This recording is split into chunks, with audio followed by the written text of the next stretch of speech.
The restaurant was buzzing with laughter and clinking glasses, the kind of lively brunch setting my family always seemed to enjoy. Floor-to-ceiling windows bathed the room in golden sunlight, and soft jazz played in the background. Our table was one of the larger ones near the corner, just far enough from the other diners to give the illusion of privacy, but close enough for every conversation to echo with ease. My son, Ethan, was sitting across from me, his arm draped lazily around his wife Vanessa's shoulder, grinning like a man with the whole world at his feet. My granddaughter Maddie was coloring on a kid's menu beside me, occasionally asking for help with a tricky shape. And me? I was just happy to be invited, even if I could tell it was more out of obligation than desire. The conversation had been swirling around Hawaii all morning. Hotel bookings, excursions, luau's, beachfront villas, spa treatments.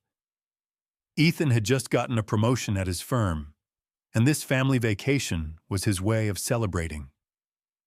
Vanessa beamed as she listed out their itinerary, showing off her new designer sunglasses and talking about snorkeling lessons for the kids. "I've already booked the zipline tour and the dinner cruise," she said, flashing her perfectly polished nails.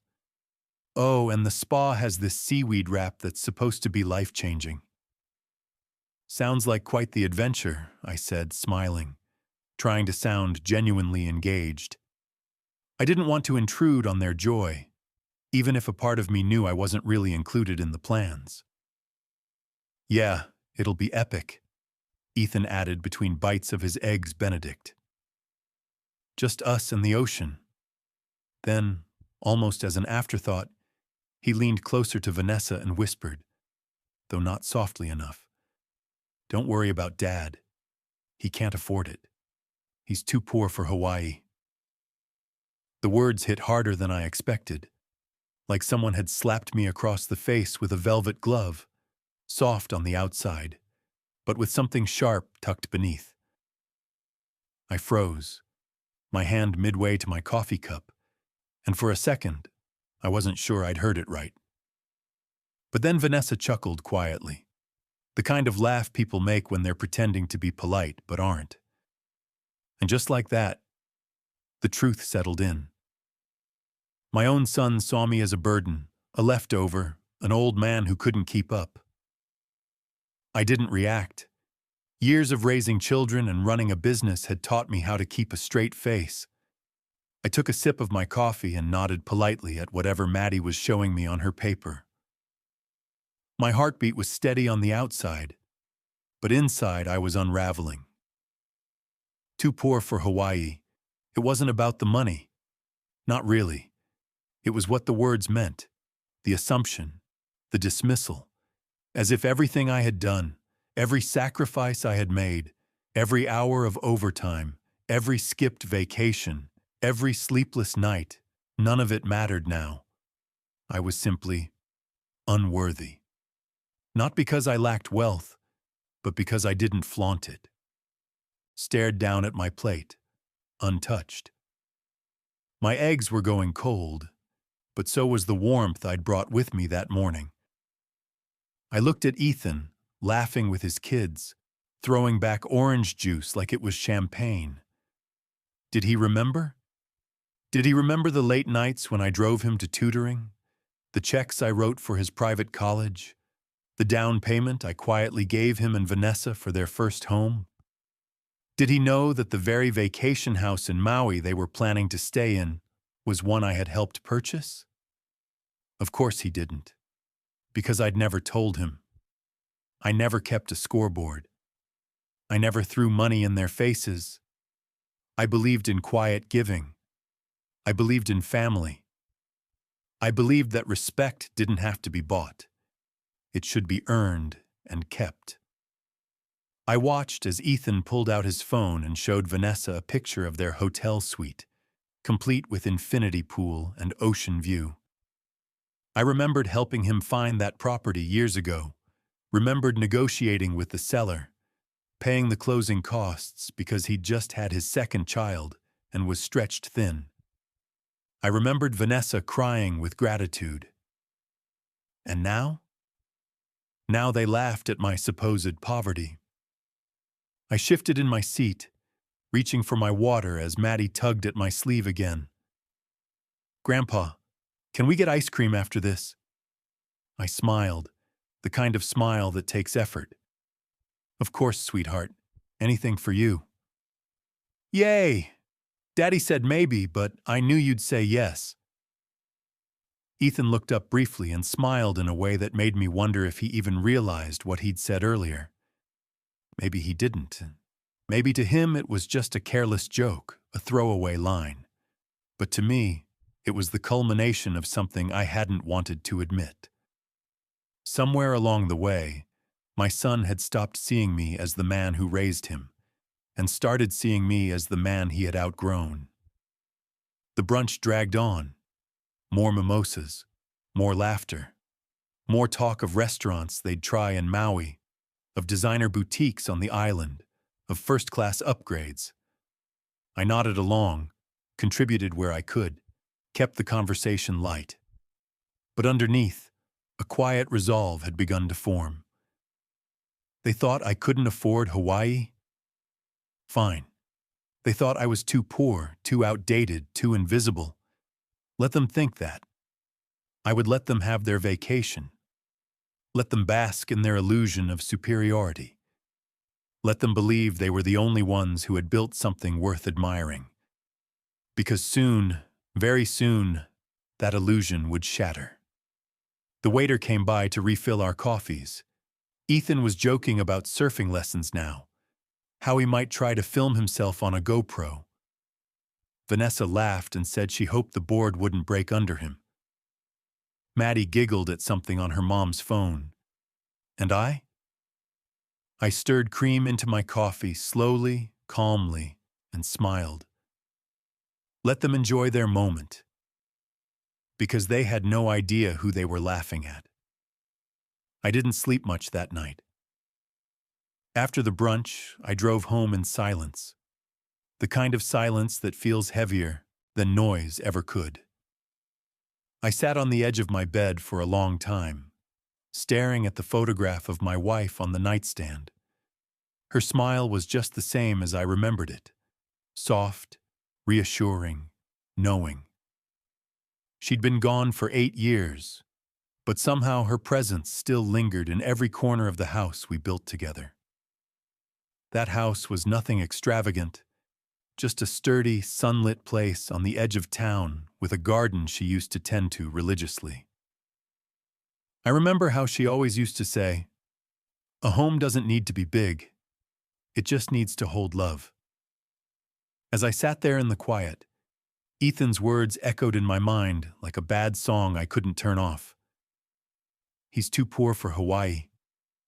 A phrase so casual, so thoughtless, yet cutting so deep. My son didn't know.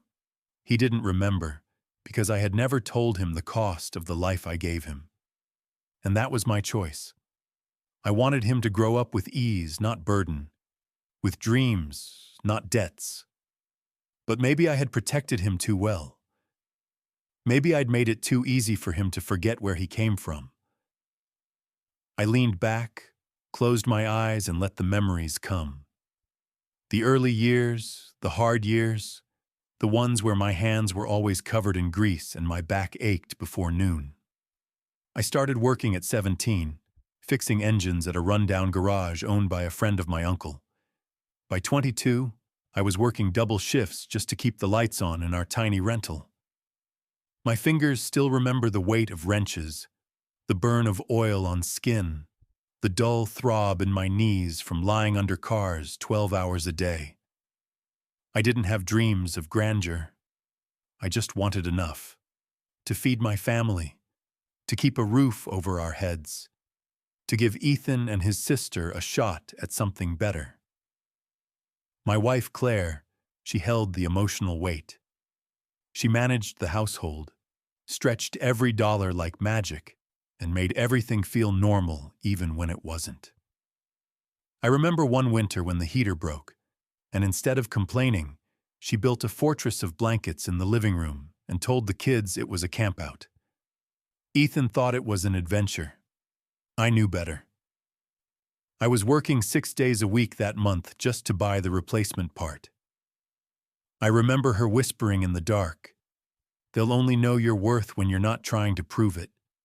I didn't understand it then. Now I think I do.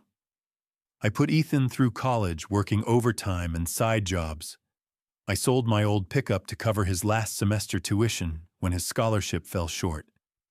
I skipped vacations so he could take study abroad trips. I didn't flinch when he said he wanted to go to law school. I just nodded, smiled, and took on an extra client who paid late but paid cash. I'd come home exhausted, body aching, smelling like gasoline and metal, but I never let him see that. I didn't want him to think that his dreams were costing me anything. When he graduated, I was there in the back row, wearing the only suit I owned, the one Claire picked for me years before. My shoes were worn, thin, but I stood tall as he walked across the stage in that cap and gown. That was the reward. Not money, not recognition. Just that look in his eyes when he spotted me and waved. I clapped so hard my palms stung. After graduation, Ethan landed a job at a firm and married Vanessa within a year. I gave them a check on their wedding day, a quiet gesture. He didn't ask how I managed it, and I didn't offer. That money was from a rental property I'd bought years earlier with a small inheritance from Claire's parents. She wanted it saved for something meaningful. I thought helping our son start a life counted. I remember Claire smiling when I told her. She said, "He doesn't need to know the cost. That's what parents do. We pay the price, and they grow in the sunlight." I thought she was right. But now, I wonder if a little shadow might have taught him gratitude. I never showed off what I earned. I didn't buy flashy cars or build a mansion. I kept my clothes simple, my lifestyle modest. The company I started, Cole Auto Services, grew over the years, slowly, steadily. I invested wisely, made good friends, kept my promises. When clients couldn't pay, I gave them time. When employees had babies or sick relatives, I covered their shifts. My wealth wasn't on display. It was built quietly, behind the scenes, in stocks and real estate and long-term plans. But to Ethan, I was just Dad, the retired mechanic who still wore flannel shirts and drove a 10-year-old Honda. That was by design. But now it felt like camouflage I couldn't peel off. My house, the one he never visits unless Vanessa pushes him, has no marble floors or chandeliers. But it has something Ethan's world seems to lack: authenticity. The photos on the wall weren't staged. The laughter in the kitchen wasn't filtered. And the love that built this home wasn't for show. It was real. It was earned. I remember one day, Claire and I were sitting on the porch after dinner. The sun was setting, casting long shadows across the lawn. She leaned her head on my shoulder and said, "You know what the difference is between us and them?" I asked who she meant. "The people who always want more," she said. "We build slow and steady. They consume fast and loud. But one day, when the noise fades, only one of us will still be standing." She was right. She usually was. That night, I sat in the living room staring at our old anniversary photo, the one where we're dancing barefoot in the backyard, the kids holding sparklers, the barbecue still smoking in the background. We weren't rich by the world's standards, but we had everything. And now, sitting here alone, I realized something important. I hadn't lost my son to the world. I had simply let him forget who raised him. And maybe, just maybe, it was time to remind him. I reached for the photo again and held it gently. Claire's smile stared back at me. that knowing curve in her lips.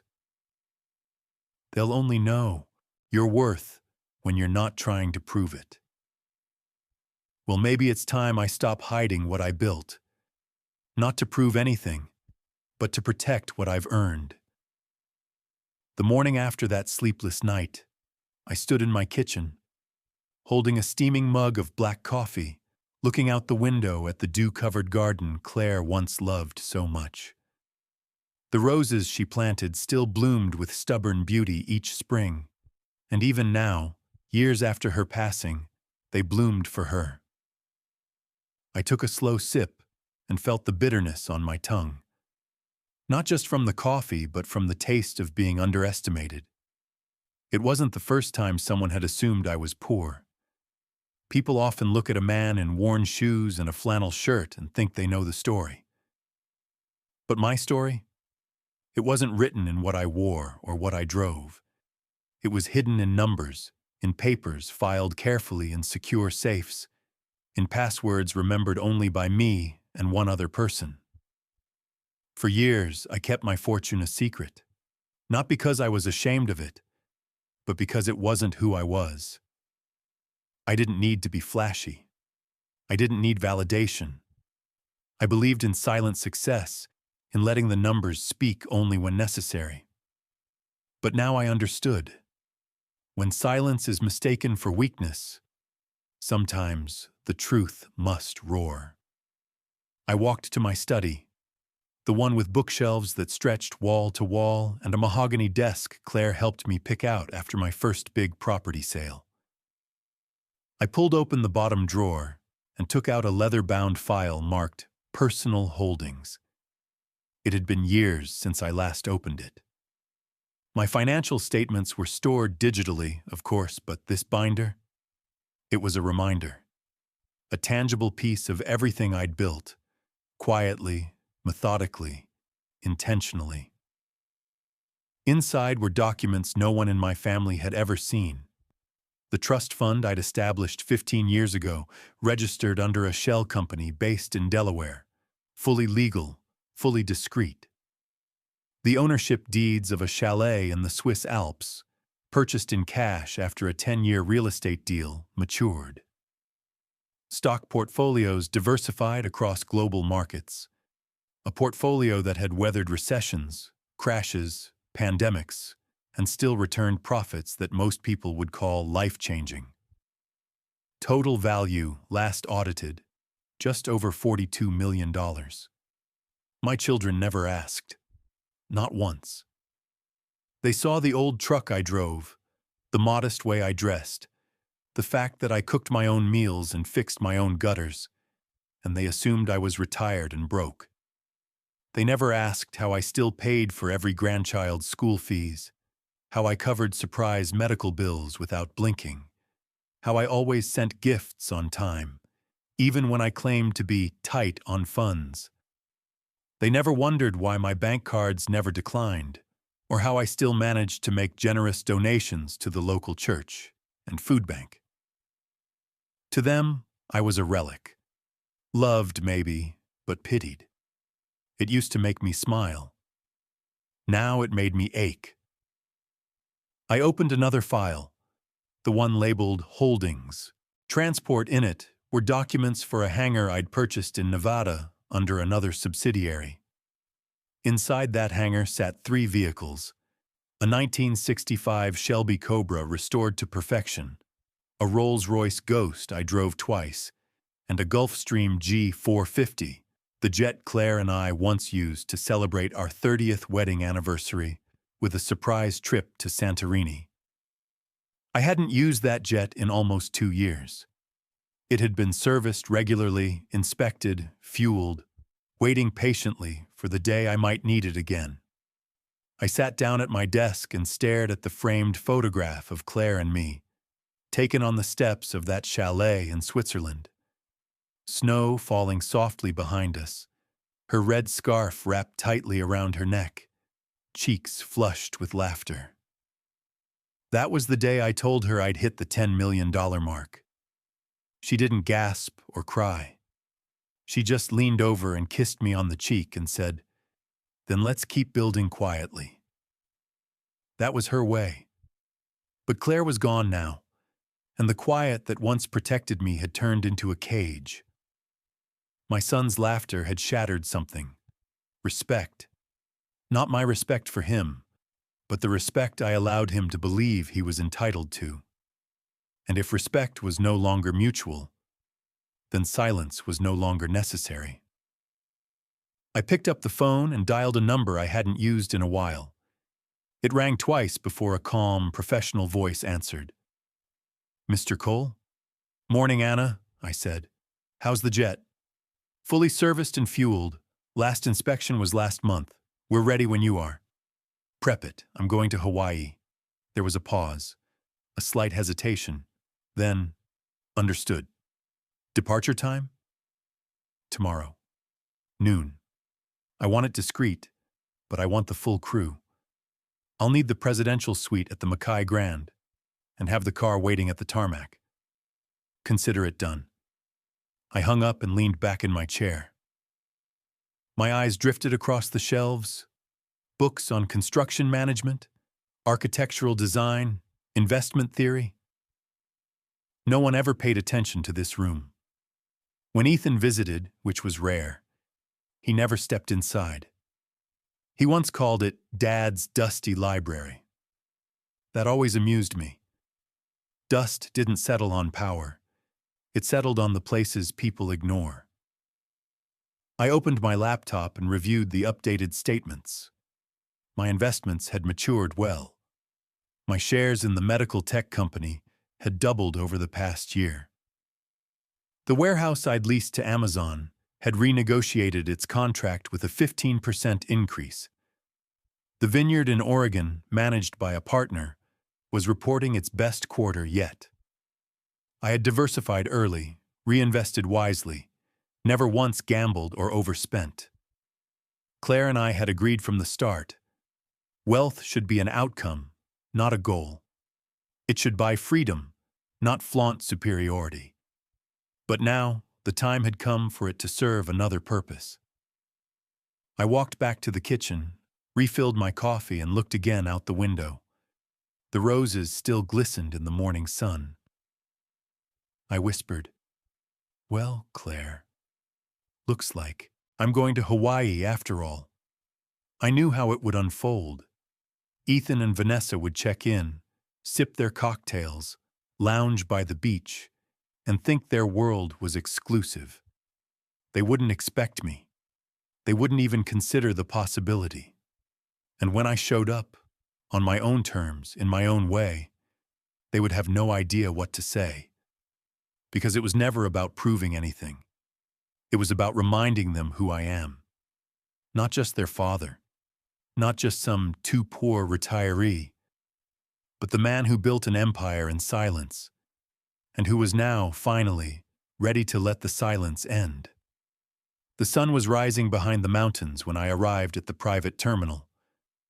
The Gulfstream G450 stood on the tarmac, sleek and silver, its polished surface reflecting the soft gold of the morning sky.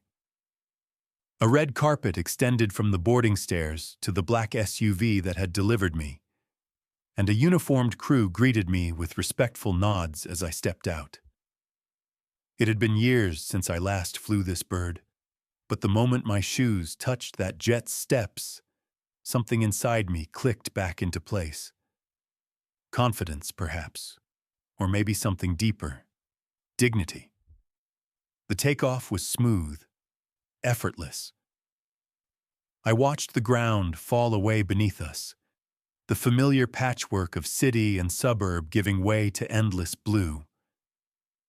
I leaned back in the leather seat and accepted the freshly brewed espresso from the flight attendant, thanking her with a polite smile. This wasn't luxury for luxury's sake. It was a message, one that didn't need to be spoken, only witnessed. We landed 6 hours later at the Lanai Executive Airfield, a private airstrip nestled into the side of the island, far from the chaos of commercial traffic. A blacked-out Bentley SUV waited for me on the runway, engine humming, driver already holding a placard with my name. He nodded wordlessly as he opened the door and handed me a cool, lavender-scented towel. From the terminal, I could already feel the sea breeze threading through the palm trees, and I caught the first scent of salt and plumeria in the air. The Mackay Grand Resort rose in front of us like a temple carved from ivory stone. Its sweeping arches and cascading pools glittered in the tropical sun. I had booked the presidential suite, an entire wing, really. 2 master bedrooms, a wraparound balcony, private plunge pool, and a view that stretched from the black lava cliffs to the open Pacific. When I stepped into the suite, there was already champagne on ice, fruit laid out, and a handwritten welcome note from the manager. I didn't need it, but I appreciated it. I spent the evening quietly, enjoying the peace of being unseen. My children hadn't arrived yet. I knew from Anna, my assistant, that their flight was delayed and they'd check in around nightfall. I had dinner sent to the suite, fresh seared ahi and coconut rice, and sat alone on the balcony as the sky turned the color of ripe mango. The stars came out slowly, one by one, like little reminders that not everything precious needed to shout for attention. By sunrise, I was ready. I dressed with intention. A white linen shirt, tailored, crisp, sand-colored slacks, leather sandals, aviator sunglasses, and a straw hat Claire had gifted me on our last vacation. She used to say I looked like someone important when I wore it. Today, I wanted that memory close. I walked slowly through the resort's open-air lobby, nodded to the staff, and made my way to the beach. The beach was already busy with resort guests, children squealing in the surf, couples sipping from coconuts, waiters weaving between cabanas with trays of mimosas. I walked along the shoreline, the waves tickling the edges of my feet, until I reached the section of loungers reserved for gold-tier guests. That's where I saw them.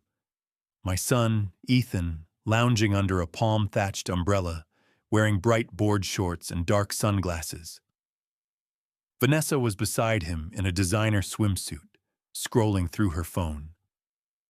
Maddie and the twins were building a sandcastle a few feet away. I didn't say anything.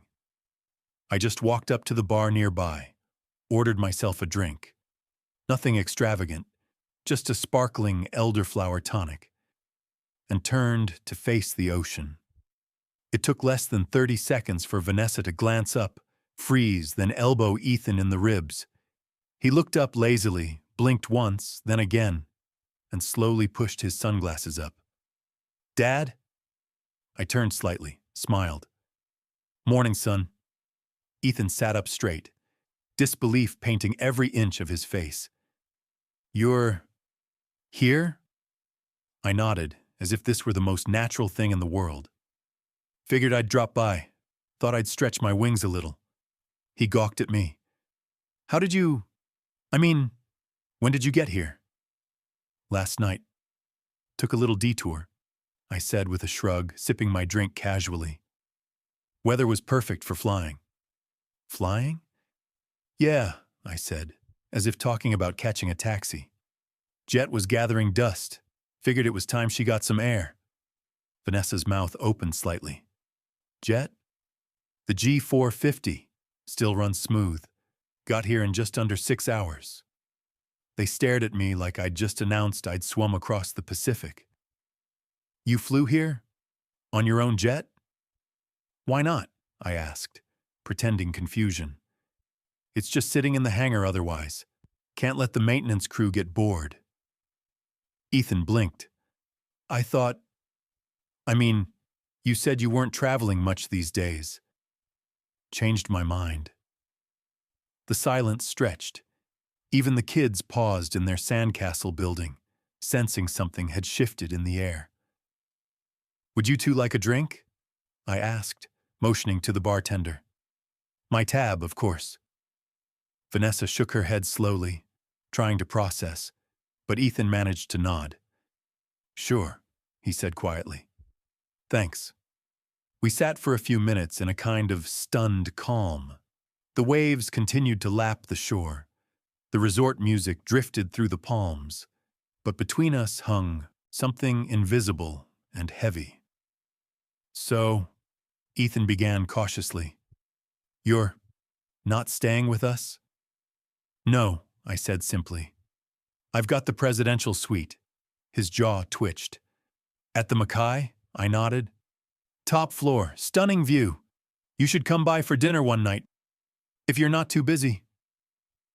Vanessa swallowed hard. Wow. I didn't know you. We didn't realize. I tilted my head slightly, feigning politeness. Realize what? That you were doing so well, Ethan said, almost sheepishly. Well, I replied, keeping my tone light. Just because someone doesn't advertise it doesn't mean they're struggling. He looked away. Vanessa bit her lip. "I'm glad you're here," Ethan added after a pause. "Really?" "I'm sure you are," I said, sipping the last of my tonic. "Anyway, I'll let you get back to your beach day. Thought I'd say hello." As I turned and walked away, I felt their eyes on my back. I didn't turn around. I didn't need to. Their silence said more than any words could. It wasn't about the money. It never was. It was about the moment. About reminding them, gently but firmly, that the man they thought they knew still had a few surprises left. That dignity, once bruised, doesn't crumble. It evolves. And that sometimes, the quietest man in the room is the one flying in circles above you. The sun had long dipped beneath the horizon when I stepped into the private dining room of the Mackay Grand. The lights were dimmed low, casting a soft golden glow over the room's polished wood and glass walls, while the sound of ocean waves filtered in from just beyond the terrace. A bottle of aged wine waited, uncorked, next to 2 crystal glasses. The table was set for a quiet meal, elegant, understated, intentional. I had arranged the dinner that morning and instructed the staff to keep it discreet. It wasn't about grandeur. It was about closure. Ethan arrived 10 minutes late. He walked in slowly, shoulders stiff, his usual confidence replaced by something quieter. Uncertainty, maybe even humility. He wore a pressed white shirt, the collar slightly loose, and his eyes darted around the room as though he wasn't sure whether he belonged. He hadn't seen me yet, standing by the window, looking out over the dark ocean. When I turned, he jumped slightly, then forced a smile. "Hey, Dad," I nodded. "Ethan?" We sat down in silence. A server poured the wine, placed the first course, seared scallops over risotto, then excused himself. The door clicked shut behind him. We were alone now. Ethan cleared his throat. "Thanks for dinner. This place is really something." "I thought you liked it here," I said calmly, taking a sip of wine. He nodded. "Yeah. We've always wanted to stay at the Mackay, but..." He trailed off, then chuckled awkwardly. "Well, we assumed it was out of reach." I didn't say anything. After a pause, he leaned forward, resting his elbows on the table. "Listen, Dad, I owe you an apology." I raised an eyebrow, inviting him to continue. He exhaled hard. "At brunch, what I said to Vanessa about you not being able to afford the trip." He rubbed his temples. "It was stupid. I didn't mean it like that. It was just a joke. A dumb joke." "And that gave you the right to laugh at me?" I asked quietly, setting down my fork. "To treat me like a burden at your own family table?" His eyes dropped. "No," he admitted. "No, it didn't." The silence stretched. The only sounds were the faint rustle of palm trees outside and the low hum of distant music from the resort's lounge. Ethan shifted uncomfortably in his chair. I guess I thought you were done, he said. Like retired and living off savings or something. You always kept everything so quiet. I didn't know. I watched him carefully, weighing the sincerity behind his words. You didn't ask, I replied. You never asked. You just assumed. He flinched at that, and for a moment, he looked like a boy again. Young, ashamed, caught doing something he didn't fully understand. I'm sorry, Dad, he said. Truly. I didn't mean to disrespect you. But you did. He nodded slowly, unable to meet my gaze. At that moment, the door opened gently, and Vanessa stepped inside, holding Maddie by the hand.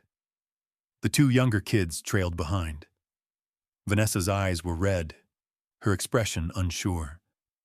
Sorry, she whispered. We didn't mean to interrupt. It's all right, I said, gesturing toward the seats at the side of the room. Come in.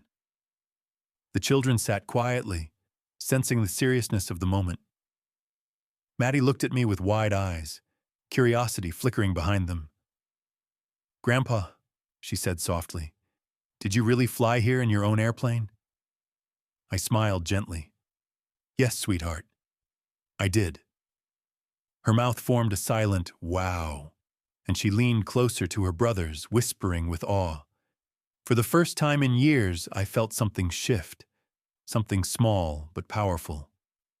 Their admiration wasn't for wealth or luxury. It was for something else.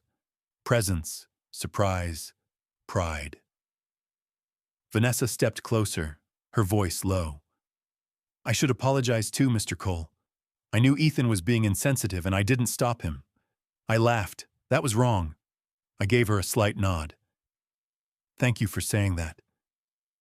She hesitated, then asked, why didn't you ever tell us?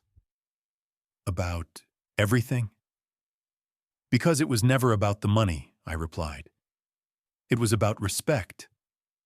I reached into the leather folio beside me and pulled out a thick envelope. I slid it across the table toward Ethan. He stared at it, puzzled, then opened it carefully. Inside were photocopies, property deeds and investment summaries, legal documents. He flipped through them in stunned silence. This is all yours? He asked. I nodded. Every page, every asset, built over 40 years, quietly. He looked up, eyes wide. But why didn't you ever say anything? Why live so simply? Because I didn't need to prove anything to anyone, I said. Claire and we built our life around values, not vanity. We believed in giving, not showing. In building something that would last. He set the envelope down, his hands trembling slightly. I never realized, he murmured. I don't know what I thought. I guess I just assumed you were ordinary. There's nothing wrong with being ordinary, I said. But never mistake quiet for smallness, or humility for weakness. The children listened, their eyes big, their expressions thoughtful. Maddie reached across the table and took my hand. I think you're amazing, Grandpa, she said. I squeezed her hand gently. Thank you, sweetheart. Ethan rubbed his face with both hands.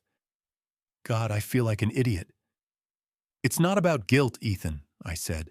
It's about learning. We all get caught up in appearances, in assumptions. You thought success looked a certain way. But success, real success, doesn't always need to announce itself. Vanessa looked down, blinking rapidly. I'm sorry we judged you. I know you are. I stood slowly, the weight of the moment grounding me. I walked over to Ethan, placed a hand on his shoulder. You're still my son, I said. But respect isn't inherited, it's cultivated. And if you want your children to respect you one day, you need to show them what respect really looks like. He nodded, eyes glassy. I understand. Then let this be the beginning of something better. And just like that, the tension began to ease. The air in the room felt lighter, the silence less oppressive. We sat for another hour, eating together in a way we hadn't in years, not just as family, but as equals, as people trying, failing, forgiving, and growing. And as I looked around the table at the faces I loved, I knew one thing for certain. This wasn't the end of anything. It was the start of something far more honest. The next morning, the air smelled different. Maybe it was the salt, heavier in the breeze, or the gentle hush of waves that seemed less urgent, but something had shifted. I stood alone on the balcony of my suite, watching the sun inch above the horizon. The ocean shimmered like liquid glass, and in that moment of quiet, I felt neither victorious nor vindicated, just clear. The night before had ended with hugs, awkward but sincere. My son's apology, my daughter-in-law's guilt, my grandchildren's wide eyes filled with wonder. They were real, honest reactions. But I knew better than to mistake emotional moments for lasting transformation. Change takes root in silence, not noise. Reflection. Distance. I dressed simply that morning. Gray slacks, a soft blue shirt, leather sandals. No watch, no sunglasses. Just me, and the years that brought me here. After breakfast, I asked Ethan and Vanessa to meet me by the garden pavilion, an open-air structure shaded by banyan trees, where the sea whispered in the distance and the world seemed to slow down. They arrived on time, the children in tow. This time, no sunglasses, no distractions. They looked at me, not past me, with something I hadn't seen in years: attention. I wanted to say one more thing before I head out, I began. You're leaving? Ethan asked quickly. Yes, I replied. This afternoon. But we thought you'd stay the rest of the week, Vanessa added. Maybe do the family luau tonight. I smiled gently. I have other plans, but thank you. There was a pause. I used it. Do you know what the biggest lie the world sells us is? I asked. They shook their heads. That success must be loud. I let the words hang in the humid air. People today, young, old, rich, poor, chase visibility. They think wealth is in the brands you wear, the car you drive, the house you post on social media. They think success wears Rolexes. Sometimes, I added, it wears overalls. Vanessa blinked. Ethan looked puzzled. I worked half my life in a mechanic's shop. I smelled like grease. My hands were calloused. No one ever asked me about my portfolio, my real estate holdings, or the businesses I quietly owned. They saw the cover and skipped the story. I turned to the children, kneeling slightly so we were eye to eye. Do you know what dignity is? I asked Maddie. She frowned slightly, thinking hard. Like being kind? Close, I said with a smile. Dignity means you carry yourself with respect, even when no one's watching. Especially then. It means you don't need to brag or prove your worth. You live it. I stood up again, facing Ethan. Son, I never cared that you didn't know about my wealth. That was by design. What I cared about was how quickly you forgot what it means to be respectful. When you laughed at me, you didn't just assume I was poor. You assumed I didn't matter. That was the real insult. Ethan looked down. I'm ashamed of that. You should be, I said, not cruelly, but firmly.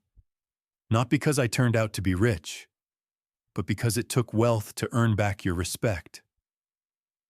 He nodded slowly, like someone absorbing a hard truth for the first time. I didn't raise you to worship money, I continued.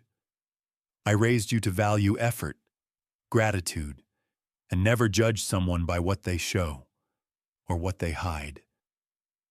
I pulled from my pocket a folded piece of paper. It wasn't a legal document this time, just a note.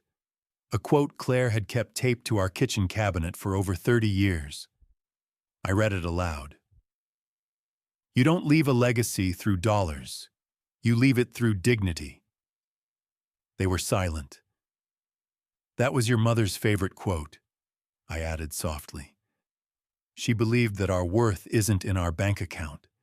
It's in our behavior.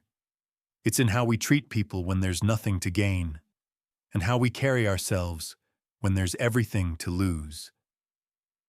I handed the paper to Ethan. "I kept that all these years," I said. "Not to remind me of what I had, but to keep me grounded in what mattered." Vanessa was crying now, silently. Not the dramatic kind, but the quiet weeping of someone who realizes they've been looking at the wrong map all along. The children huddled close to her, instinctively understanding something had happened. "I know this wasn't the vacation you planned," I said, "but sometimes the most important journeys don't require tickets. They just require openness." Ethan looked up. "Will we see you again soon?" I smiled. "Of course, but not here." "Where are you going?" I looked out toward the sea. "Somewhere quiet. Somewhere I can watch the world without it watching me back. Maybe Switzerland. Or maybe just home." He started to speak, but I held up a hand gently. "I'm not leaving in anger, Ethan. I'm leaving with peace. I wanted you to understand who I am. Not because I wanted admiration, but because you needed to remember your own roots." Vanessa took a breath, then reached into her bag and pulled out a photograph. One of the whole family from a decade ago, me and Claire in the center. She handed it to me. "Please keep this," she said, "as a reminder that we'll do better." I nodded, tucking it into my pocket. "I believe you." Maddie ran up and hugged me tightly around the waist. "Will you come to my birthday this year?" "If I'm not in the Alps," I said, smiling, "I wouldn't miss it for the world." They walked me to the front of the resort, where my driver waited. The Bentley's engine purred softly. I turned before stepping in. "Remember," I said, "money can buy comfort. But dignity, that's earned. And once lost, it takes a lifetime to regain." With that, I closed the door, leaned back into the seat, and watched them grow smaller in the rearview mirror. Some lessons you can't teach with words. Some require silence, distance, and the willingness to be misunderstood long enough for understanding to finally arrive. The hum of the private jet faded behind me as I stepped onto the familiar gravel path that led to my lakeside cabin. The air here felt different, cleaner, fuller, unbothered by the echoes of status or pride.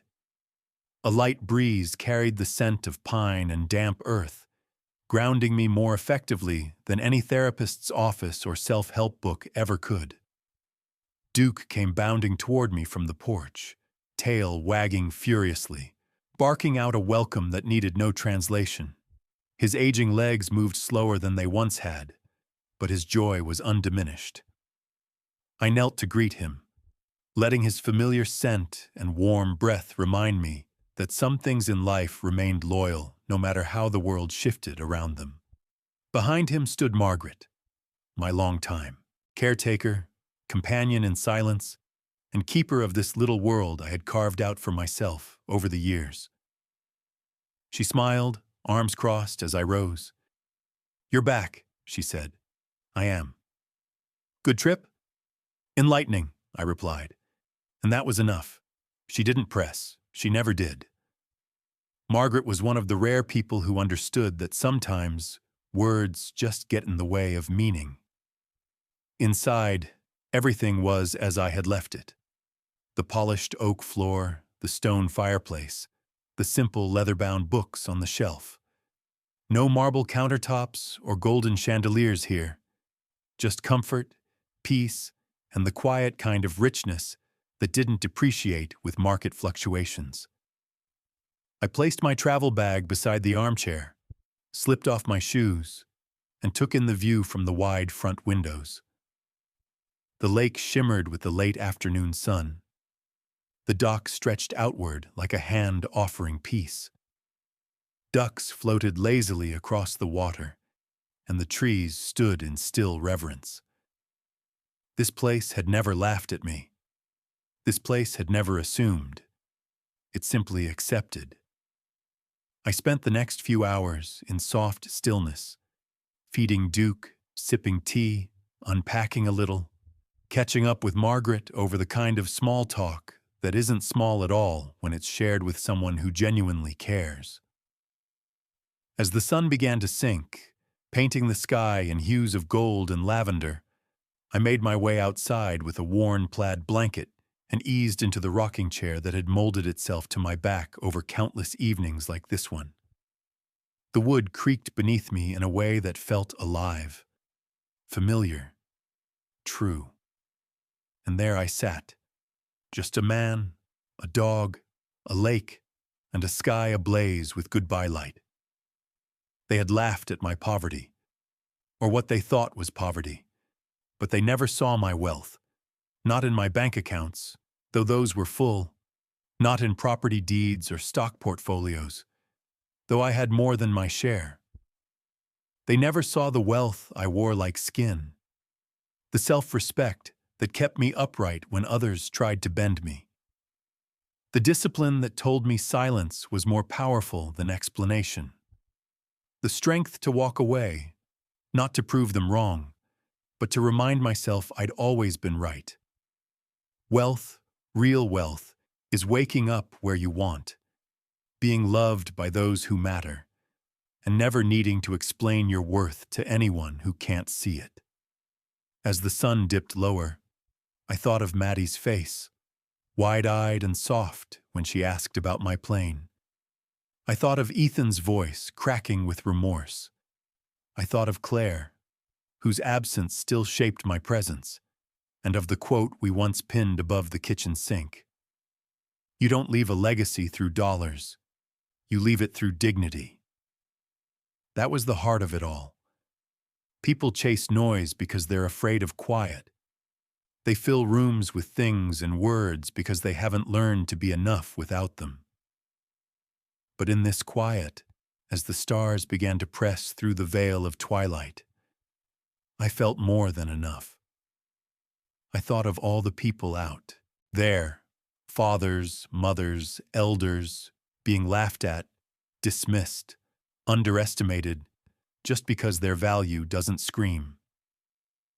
And I wanted to say this: if someone ever calls you too poor, don't answer with anger. Don't try to prove them wrong. Don't post pictures or flaunt purchases or beg to be seen. Just smile, close the door gently, and go build something beautiful in the dark. Show them how rich your silence can be. Let your dignity speak where your voice never could. Let your stillness shake the ground they thought was solid. Let your quiet be your crown. I closed my eyes as Duke settled at my feet. The stars multiplied overhead. The world turned, and in that sacred, ordinary moment, I found everything I'd ever needed, not in revenge, not in applause, but in the peace of knowing who I am and never needing to convince anyone else of it again.